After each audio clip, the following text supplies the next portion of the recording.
Acts chapter 10 verses 34 and 37 to 43. We ate and drank with him after he rose from the dead. Peter proceeded to speak and said, "You know what has happened all over Judea, beginning in Galilee after the baptism that John preached, how God anointed Jesus of Nazareth with the Holy Spirit and power. He went about doing good and healing all those oppressed by the devil, for God was with him. We are witnesses of all that he did both in the country of the Jews and in Jerusalem. They put him to death by hanging him on a tree.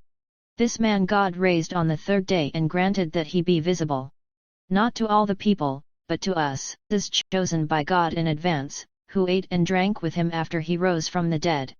He commissioned us to preach to the people and testify that he is the one appointed by God as judge of the living and the dead. To him all the prophets bear witness, that everyone who believes in him will receive forgiveness of sins through his name." Peter had just come from the home of Cornelius and was impressed by the truth he had just learned there. God doesn't show any partiality toward any race, Gentile or Jew. God values all humanity equally. Peter takes his place of leadership given to him by Christ in Matthew chapter 16 verse 19. He now picks up the keys and will unlock the door of Christianity for both the Jew and the Gentile. This is a short, powerful, and important speech given by Saint Peter. It is surprising that Peter, a fisherman from Galilee, was able to give a brief outline of how Christ lived, died, rose from the dead, and that everyone who believes in him receives forgiveness of sins through his name. Peter clearly explains that he has witnessed all of these events. Jesus has fulfilled the Old Testament messianic prophecies. How was this relatively uneducated fisherman able to do this so well?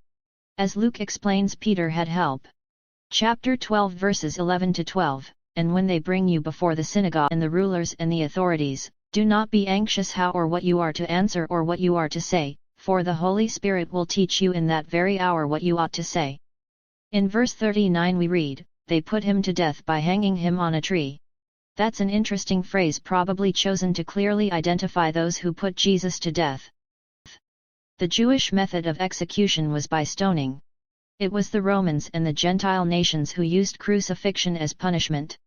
By using this phrase, Peter was saying, there's no reason for anti-Semitism, the hatred of Jews, for the killing of Christ.